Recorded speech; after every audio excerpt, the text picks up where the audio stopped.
Bonjour et bienvenue dans une nouvelle vidéo sur Français facile et clair. Aujourd'hui, on va faire une évaluation des leçons qui sont déjà dans ma chaîne pour bien fixer la compréhension des leçons. Mais avant de commencer, appuyez sur j'aime et partage et laissez un commentaire. Nous allons faire lexique. La leçon c'est les contraires. Orthographe. On va évaluer le son que et le son ni. Dans la grammaire, on va évaluer la leçon de repérer le sujet avec repérer le verbe. Conjugaison, l'imparfait des verbes en ER, c'est-à-dire les verbes qui se terminent par ER, et le verbe être et avoir, l'imparfait. Un petit rappel. Les contraires sont des mots de sens opposé. On va commencer par le premier exercice et la première question. La première question dit « Associe deux à deux les mots de sens contraire ». Nous avons des mots « arriver »,« peureux »,« finir »,« je »,« courageux »,« clair »,« travail »,« commencer »,« foncer » et « partir ». M'épouse pour travailler l'exercice d'avance. Les deux premiers contraires sont arriver et partir. Peureux est le contraire de courageux. Finir est le contraire de commencer. Je est le contraire de travail. Clair est le contraire de foncer. Essayez d'apprendre ces mots. Maintenant, on passe à l'orthographe. Un petit rappel. Le son que s'écrit de plusieurs façons. Regardez les différentes écritures du son que. La lettre C devant les voyelles A, O, U ou devant une consonne, ça prononce que. La lettre Q avec U comme flaque, qui, l'équipe. J'ai oublié un accent ici. La lettre Q à la fin d'un mot comme coq, avec les lettres CH comme l'orchestre, avec la lettre K comme le kilogramme, avec CC comme un accord. La question 2. Construis un tableau à 6 colonnes avec ces mots. Lisons ensemble le premier mot. Un crémier, un couscous, un kiwi, un cake. Quand, accorder, marquer, un costume, un kiosque, un accordéon, un paquet, un orchestre, 5. M'épouse pour travailler cet exercice. Voilà la réponse. On a produit ici 6 colonnes. 1, 2, 3, 4, 5 et 6. Et on a classé chaque mot dans la bonne colonne. Avec la lettre C qui fait le son que comme un crémier, un couscous, un cake, un costume. Avec les lettres QU comme quand et un paquet. Avec la lettre Q comme 5. Avec CH comme un orchestre. Avec la lettre K comme un kiwi et un kiosque. Avec 2C comme accordé et un accordéon. Et aussi avec accordé. Maintenant, le son I avec le son NI. Entoure en vert les lettres qui font le son I et en rouge les lettres qui font le son nie. Lisons ensemble. Paille, Espagne, voyageur, tablier, cuisinier, cognier, travail, envoyer, réunion, magnétoscope, feuille. Bien sûr, vous allez trouver la vidéo de cette leçon en haut de la vidéo. Mes pauses pour travailler cet exercice. Regardez bien, je réexplique. I de L font le son I. La lettre G avec la lettre N font le son NI. Voyageur, la lettre Y fait le son I. Tablier, la lettre I fait le son I. Cuisinier, cognier, travail, IL font le son I.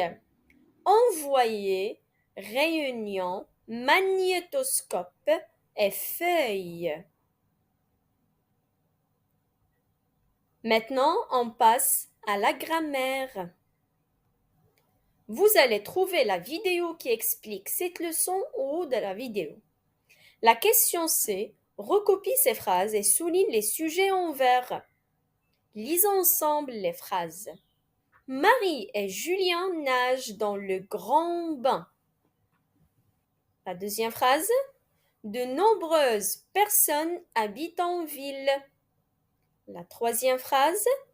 Depuis plusieurs jours, la neige tombe. La dernière phrase. Pars-tu en voyage? Très bien.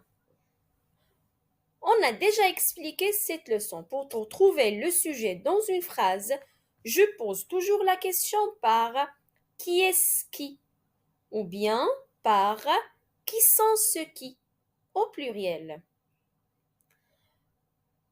Regardez la première phrase. Marie et Julien nagent dans le grand bain. Alors ici, je pose la question.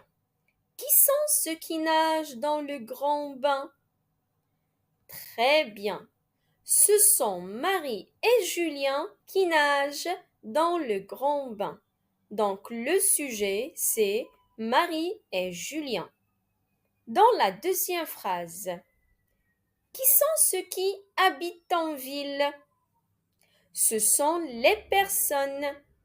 Donc, le sujet, c'est personne. La troisième phrase. Depuis plusieurs jours, la neige tombe. Qui est-ce qui tombe? C'est la neige. La dernière phrase. Pars-tu en voyage? Qui est-ce qui part en voyage? C'est toi. Donc, le sujet, c'est tu. Très, très bien. La deuxième question, ou bien le deuxième exercice de la grammaire. Recopie ces phrases et souligne les verbes en rouge. Bien sûr, comme toujours, vous allez trouver la vidéo en haut de cette page. Pour trouver le verbe dans une phrase, je pose toujours la question. Le verbe, toujours, c'est l'action qui fait le sujet. Donc, pour trouver le verbe dans une phrase, je pose la question que fait? La première phrase. Ma grande sœur écrit des poèmes. Que fait ma grande sœur? Très bien. Ma grande sœur écrit des poèmes. Donc, le verbe ici, c'est écrit. La deuxième phrase. Un hérisson traverse la route. Que fait le hérisson? Il traverse. Donc, le verbe, c'est traverse. C'est l'action que fait le hérisson. La troisième phrase. Ils attendent le train. Que font-ils? Ils attendent. Le verbe, c'est attendent. C'est le verbe attendre à l'infinitif. La dernière phrase. Ismaël finira ses devoirs plus tard. Que fait Ismaël? Il finira ses devoirs plus tard. Donc le verbe, c'est le verbe finir. Finira. Il est conjugué au futur. Très très bien. Maintenant, on passe à la conjugaison. Le premier exercice. Recopie ces phrases et conjugue les verbes entre parenthèses à l'imparfait. Un petit rappel. Les terminaisons de l'imparfait sont AIS, AIS, AIT, IONS, IEZ, AIENT. Très bien. Vous allez trouver la vidéo au haut de cette page. Les oiseaux, le verbe chanter à l'infinitif. Alors ici, je dois toujours enlever la terminaison de l'infinitif ER et j'ajoute la terminaison de l'imparfait qui correspond avec le sujet. Le sujet, c'est les oiseaux. Alors ici, le sujet, il est au pluriel. Donc la terminaison doit être au pluriel. Les oiseaux chantaient avec AIENT. La deuxième phrase. Tous les soirs, le verbe regarder à l'infinitif, la lune. Regardons ensemble le pronom personnel ou bien le sujet. C'est il. Donc j'enlève ER et j'ajoute la terminaison de il. Il est au singulier. Donc c'est il regardait. La troisième phrase. En hiver, la nuit, le verbe tomber à l'infinitif. La nuit tombait. Parce que la nuit, il est au singulier. Donc, j'ajoute la terminaison du singulier, AIT. Le verbe aimer. J'aimais bien cet acteur de cinéma. J'ai, ou bien la lettre J ici, c'est le sujet, c'est le pronom personnel je. Très bien. On passe ensemble au deuxième exercice avec la deuxième question. Recopie ces phrases et conjugue les verbes entre parenthèses à l'imparfait. Dans cet exercice, vous allez trouver le verbe être et le verbe avoir à l'imparfait. Alors, la première phrase. Bien sûr, le verbe être et le verbe avoir, ce sont des verbes qu'on utilise chaque jour. Le verbe être à l'imparfait. Vous allez trouver la vidéo en haut de la page. Avec il, on garde toujours les mêmes terminaisons de l'imparfait. Ils sont toujours les mêmes. Donc, il était une fois une jolie princesse. Le verbe avoir à l'imparfait. J'avais besoin de réconfort. La troisième phrase. Être avec tu. La dernière phrase. Il y avait beaucoup de monde.